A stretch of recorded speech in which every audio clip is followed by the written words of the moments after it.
but you have to go through the bad times to cherish the good ones. So as things started progressing and moving forward, and I started realizing more things, that I saw little glimpses of hope. Welcome to the Turntable Podcast.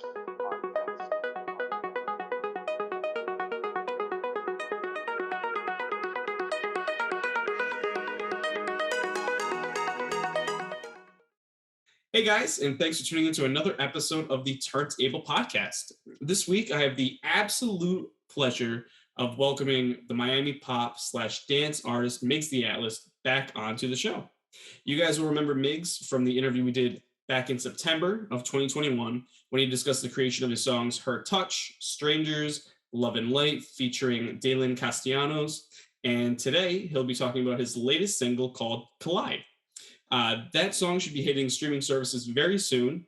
And without further ado, Miggz, welcome back to the podcast.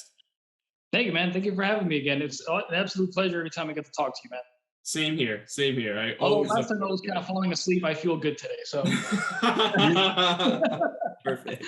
I had just woken up, so I was like, but we're good. Oh yeah, I feel that. Right before the podcast, we were talking about how much I had to drink last night, and I'm still recovering from it. So nothing. Yeah. It's always like that. I'm over here. Oh yeah. Perfect. Exactly. The worst. So what have you been up to since we spoke last in September? Man, just doing a lot more of since we spoke last September, a lot of things have changed. I was in the process of moving, so I moved into a new place with my girl, writing music as always. I decided to take the music thing full time and work full time and doing productions for not only myself but other artists, mixing, mastering, and stuff. So a lot of things have changed. It's kind of crazy. Wow. It's only been a few months, and I'm like, I thought that it was like last year, last year. I'm like, oh wait, last year was only like a few months ago. It's kind of crazy how quickly everything's kind of like changed. Oh yeah, it sounds like it. So you started creating more music for yourself by doing everything full time, and then helping other artists create music for themselves as well. That's really cool. Yeah. So now I'm mainly working on like I said before, I used to work more on like metal and rock stuff. So now I'm helping out artists also do hip hop, pop, getting into a little bit of rap, and yeah, it's just working out whatever. It's just it's cool when I get to sit in front of the computer and just create stuff with somebody else. Oh yeah, definitely. So what has that experience been like? So what artists have you been working with? Well, I've helped out. There's this local band called Worldfall. It's just one guy who writes everything, and I'm kind of working with him in production for an album that he's doing, which is kind of like a rock. It's almost like Static X. Oh wow! But we're gonna bring it a bit more modernized. Okay. I did a song with my little sister. That was the song "Die for Me," and I have other stuff with her working on the side. There was somebody else. There's a band, Memoria, that I'm still working with to finish up their album. That they're more it's already produced on their own, but I'm just kind of putting final touches on it and getting it ready to go. And there's just a bunch of little things coming here and there with collaborations that I'm working with. So it's picked up quite a bit since last time. Last time I was just oh, here I am, the guy with a computer. Oh, wow. Yeah. You've come a long way in only a short few months, just in September. And that's crazy. That's so cool. Yeah. I mean, the longer I realize that the more time I put into it, the more I get out of it. So, it was one of those things where well, do I want to stay where I was at and be miserable, or do I want to just move forward with this and do other things? And, I'm not going to tell you oh yeah, all my money comes from doing productions. It doesn't, I still do other things on the side. I'm a DoorDasher, I'm an Uber driver, I do that stuff at night for the grind, it's cool when you could pay your rent doing that, and it's still on your own time, but you come home and you can still work on production and stuff like that. Oh, hell yeah. Still living the dream, still grinding and stuff like that. Hell yeah, dude. What can you tell me about the song? Well, Collide it's one of those songs. I wrote it last year, actually before I released Her Touch. Originally, the Atlas was going to be more of a trance dance EDM kind of artist. Mm-hmm. But I kind of like I after writing for a while, I decided that like, well, I do also like pop and dark pop, and like I read different things. We talked about it last podcast, where it's like I can't stick to just writing one thing, or Mm-hmm. like if I do, it'll be multiple things in that genre. So like if I do pop, I will write different styles of pop. If it's EDM, then I'll just touch it. It'll just be like with little things here and there. So Collide was one of those songs that was a full blown dance track. It was supposed to be like 6.5 minutes long, 7 minute long song with like Oh some wow. sporadic. Yeah, and I went back actually probably a couple weeks before I started announcing it, and I just rewrote the whole thing. So I kind of wanted to go in there and make it. It's not going to be like a pop track, but I wanted to make it structured like a pop track, but with a dance vibe to it. So that's what it is. And the song, the lyrics itself, there, collide is talks about like our spiritual oneness. It's a million miles away, we are crashing. It's like things we don't see happening and stuff like that. It's about uniting, becoming one. Awesome. Becoming one with ourselves, or one with the universe, or becoming One with the universe, yeah. okay. Very cool. Yeah. Very cool, man. So what was it like to create the song from start to finish? You said it was going to be about like 7 minutes long originally, and then I think it's only like 4 or 5 minutes long now. Yeah, How did you decide to like cut cut like 2 minutes off of it. Yeah. that? And then when I get into like the mode of creating stuff, I don't it's like very fluent. So like I just start writing stuff. And let me tell you, man, like when I first wrote Collide, the original version of it, I didn't have a MIDI keyboard. So I wrote everything with a mouse. And like anybody who's a music producer knows how annoying that is, because you got to sit there and you got to figure notes out and you got to go back and back and back. But thankfully, the beautiful woman in my life bought me a MIDI keyboard, and now I could actually like just click ideas, and the whole song came together in like a night, in about 3 or 4 hours. The new version of it. So Holy shit. it was yeah, it was. I took some ideas from what I already had, and then I just put it together. But if you listen to it, it doesn't even sound like the same track aside from the vocals. The lyrics were just kind of like I was just listening to it. I listened to stuff on loop, and then I write on the notes on Logic. Like, oh, these are the lyrics, and the lyrics just came out the way that they were. Mm-hmm. So it was kind of like everything just it all easily kind of came together. Oh, that's sick. That's awesome, dude. Yeah. Very cool. The song has a lot of EDM and dance vibes to it. Is this a new direction that you want to take with your music? And will your future songs have this feeling vibe to them as well? I don't want to like say yes and commit to that, because I do like the variation of styles that I can write. So it might be for like I might release a few singles that are in that style, but I don't want to say like, oh, from now on I'm going to do just straight EDM and trance, because I still like stuff like synth wave and stuff like that. So that's kind of more where I fall into, like the heavy synth wave retro pop stuff. So yeah, I like so much different styles of pop. I can't just be like, I'm gonna just do EDM, because I'll get bored of it. Oh, yeah. I can listen to like Four on the Floor for so long.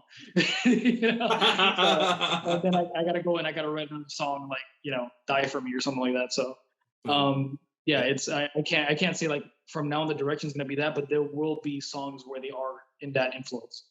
Very cool. Almost like a jack of all trades with like pop music, almost, because you want to be like completely spread out. Yeah. Rather than just that narrow. Yeah, that's really cool. Yeah, ideally my blend of music would be like retro sounds with like a dance vibe to it, but structured like a pop song. Okay.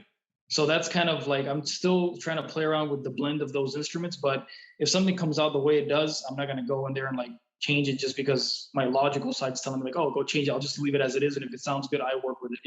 Yeah, definitely. Cool. Very cool, man. So I also understand that you have some new merch coming out. Tell me about what the merch is going to look like and where listeners can purchase it. Well, if you go to my website at www.theatlasofficial.com, you'll be able to find my merch store there. So when you open up the homepage, it'll take you to the latest single. So it'll take you to preview to Collide. Then if you hit merch, you'll be able to find all that stuff there. I got stuff from shirts from most of my singles. I have ringtones. I just recently made like these really cool shoes that I'm I'm gonna get myself a pair very soon. I have the new shirts for Collide, which are like very like sci-fi space looking thing.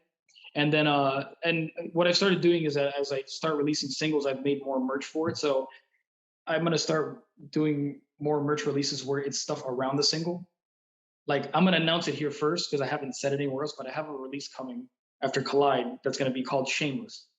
And Shameless has been in the works for probably about the beginning of this year. I've been working with Javi on it, and I'm gonna have shirts for like him and her, and then on his shirt is gonna be like she has me shameless. Then on his shirt is gonna say she has me, like kind of like the opposite Yeah. with like. Yeah. So I'm gonna play around with it and have fun stuff like that. So Very cool. Very cool. So that's awesome. So Shameless is going to be another single that you have coming out.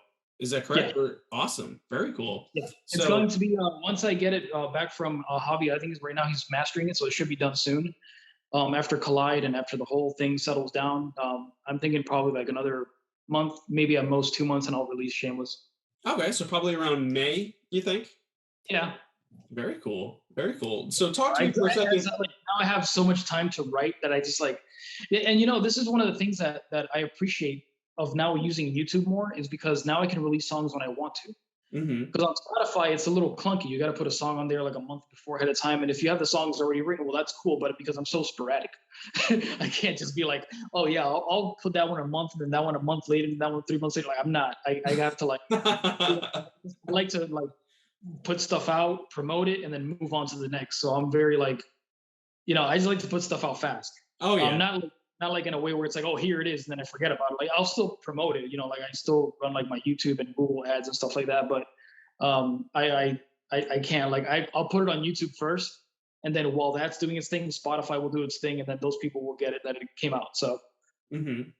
Very cool. Very cool. I'm glad that things are working out for you. So tell me about those shoes for a sec, because I've never seen or heard an artist put out shoes for their own stuff before. What do they look like? Do they come in like all of the normal like shoe sizes, or is it more like a novelty? yeah, they're like they look like Converse, and like the print on them is like a city skyline, like very like synthwave retro vibe, but it's like blue and white.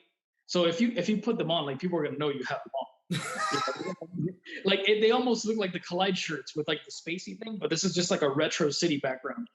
So like people are gonna know, and I'm probably gonna like mess around with it a little bit more and create some different designs of it because I like fun stuff like that. Just even if it's just for like me, dude, I don't care. Like I'll put it out. Definitely. But anyway, I'm gonna start messing around with a lot more merch.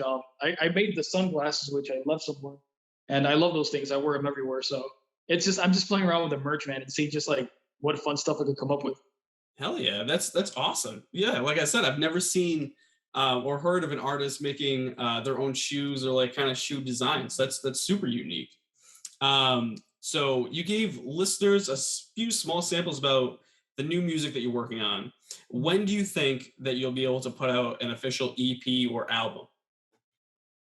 Man, I was just thinking about that today. I'm like, man, I think that I have enough material. I mean, I had enough material before when we first Mhm. spoke on September, but now I have so much where I probably could put together at least 2 EPs with like 5 singles each. I don't know if I'm gonna do it because I like the momentum that the singles bring. So I feel like if I put out a single, more people pay attention because it's a single instead of a whole album, and it's like they have to go through songs. Mhm. And maybe if I do it, it would be something for YouTube and not Spotify, because Spotify works very well with just singles. Like once you do one release, that's what they care because those singles get playlisted, and the way the algorithm works, they like that stuff. But if I'm planning on it because I do have everything written for what I want to do for that retro pop project I told you about. Mhm. Like everything's already there with vocals. It just needs to get mixed and mastered. And the dark pop stuff, I'm just releasing that as I go. That's probably the least of the stuff that I write right now, like the dark pop stuff. But I don't know. I gotta plan it out better. I know I have enough material to do it, but it's gonna depend on the timing and if it's the right route to go. Definitely. Definitely. Do you think that the music that you've already made, the singles that you've already put out, will end up on those eventual hopeful EPs, or do you think it's going to be some brand new material?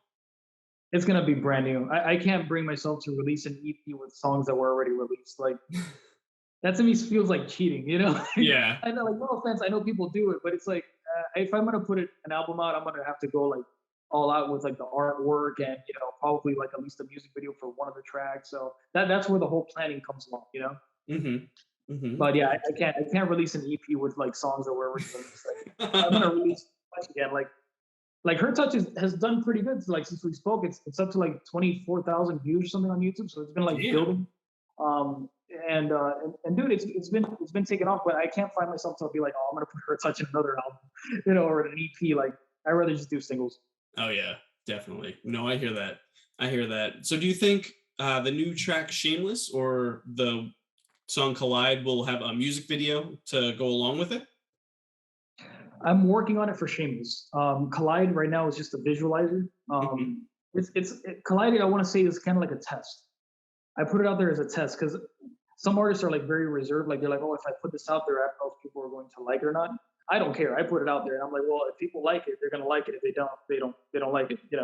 It's like you fuck with it or you don't. It doesn't matter.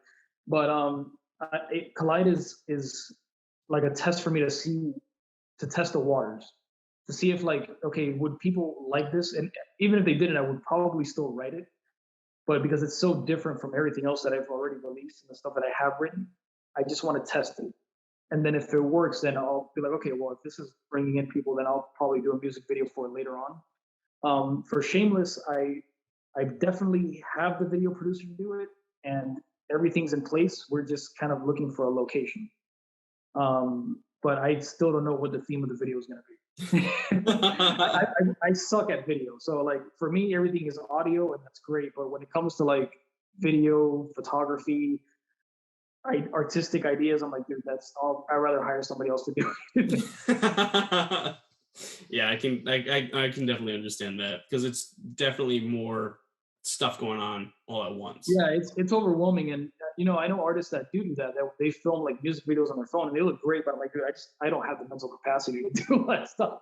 Like I already do enough with what I do here, with what I do out driving. I'm like, I'd rather pay somebody who knows how to work a camera.